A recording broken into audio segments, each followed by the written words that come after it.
Hello and welcome to this video. This is Mind the Music and my name is Sami. So today we are discussing this album Duke by Genesis, which was their 10th album released this week 46 years ago. It was released in March 24th in the US and March 28th in UK. So 46 years ago.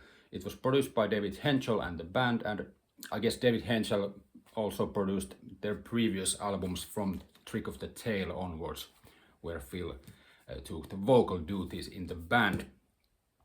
So it was recorded the previous year, 1979, and it was recorded mainly in Pola Studios in Stockholm, Sweden, which was formed originally by Benny and Björn from the band ABBA. So that's an interesting nugget right there.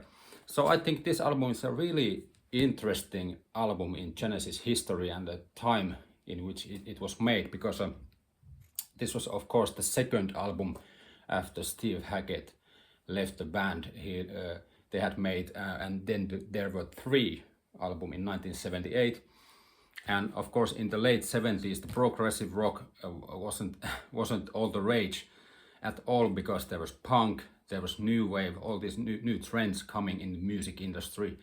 So the progressive rock and that was not it was not the current trend at the time, and actually many magazines at the time were like making fun of these old rock bands like Genesis and Yes and Pink Floyd, that they're like old people now and their time is over. So to make this kind of music in that time, it's a really interesting time for it. So they had a minor hit, I think, with Follow You, Follow Me from the previous album, which was a bit of a popular song. So when they start to make this record, they didn't, hold back anymore. They just wanted to make the music that comes naturally, whether it be popular songs or more proggy songs or whatever.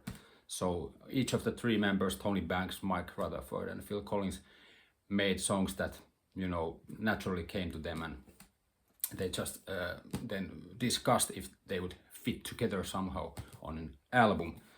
So before this album they also took a bit of time off, because Phil had some marriage problems, so he was traveling between the UK and Canada and so on, and Tony and Mike both wrote solo records at the time in the break. And of course Phil also wrote his solo songs, but he didn't know if it would become a solo record after 1979. He didn't know yet, but he was writing some demos at his home at the time. And of course later, when this record was recorded, some of the songs had same themes that Phil had recorded for the songs for his solo album. So for example, there's the song Please Don't Ask on the B-side. It's a pretty much same kind of songs that would land on his debut solo album Face Value, which was of course released later on. But one of the most interesting things about Phil's solo career and this album is the song In the Air Tonight, because Phil wrote that song in the late 70s, of course, and in his autobiography, Phil tells that he definitely showed the song to Tony and Mike in the Air Tonight. He played the song to them, but he remembers that they, especially Tony, wasn't really interested in the song, because he told Phil that it only had 3 chords and there was this drum machine beat. There was no real drums in the demo and the song, so he thought it was not right for Genesis.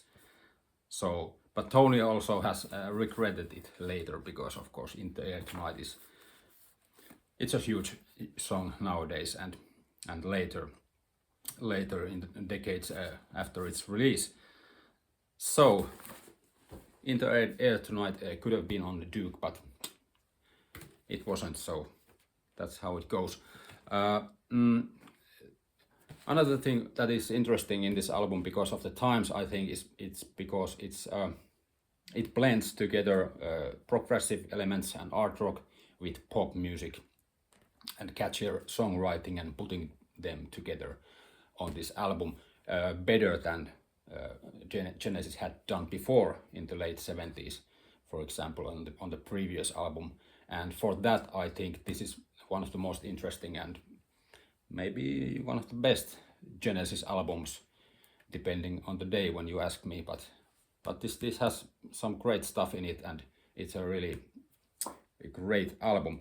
So of course, some of the popular songs were hits from this album: "Misunderstanding" and "Turn It On Again," and especially "Turn It On Again" is interesting because it has a really interesting like a proggy time signature going on, even though it's a pop song.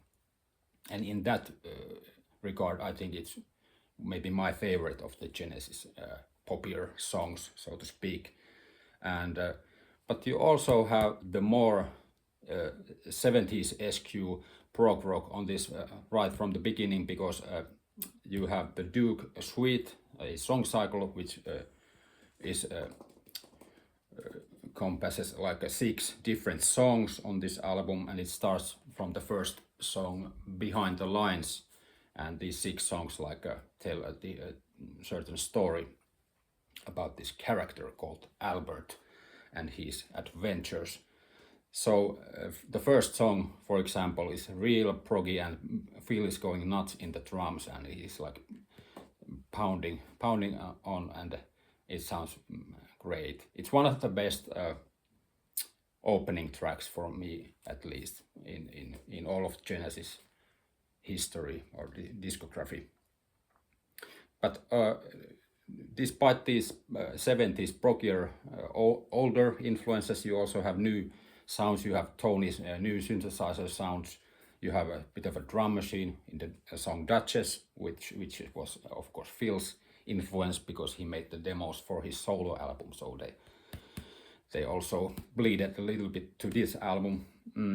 And for example, you have also a interesting individual songs by all the members. You have Phil songs like "Misunderstanding" and "Please Don't Ask." Then you have Tony's songs, guide vocal Heath Hayes and "Call the Sack," and then you have Mike Rutherford's songs "Man of All Times" and "Alone Tonight." And I think they all have different flavors to them, but they blend together pretty nicely. And then you have the Duke Suite, the 6 songs, which are like co-writes between the band members together, so they are linked together in this song cycle.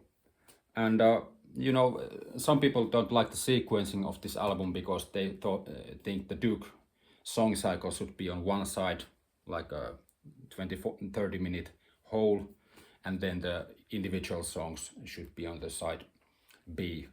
But I think now that I've listened to this many years, I think it works quite well, even though the Duke Suite is like scattered around the album.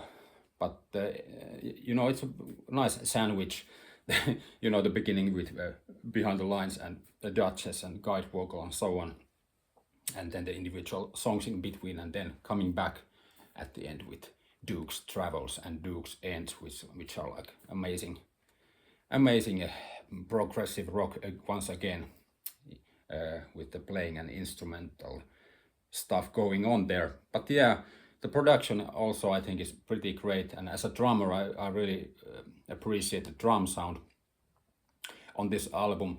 It's interesting, at the same time I think in 1979 or 78 Led Zeppelin also recorded their last proper studio album, In Through the Outdoor, in the same studio, Polar Studios in Stockholm. So I listened to that album a little bit, and it has a certain sameness to the drum sound. There's similarities, so to speak. So maybe that studio helped a little bit with the sound, I think. So it's different production than a couple of previous albums. It definitely sounds more brighter and more like it jumps from the speakers from the first song when you put this record on, Yeah, it's great. And this, of course, was the greatest commercial success that Genesis had had at the time.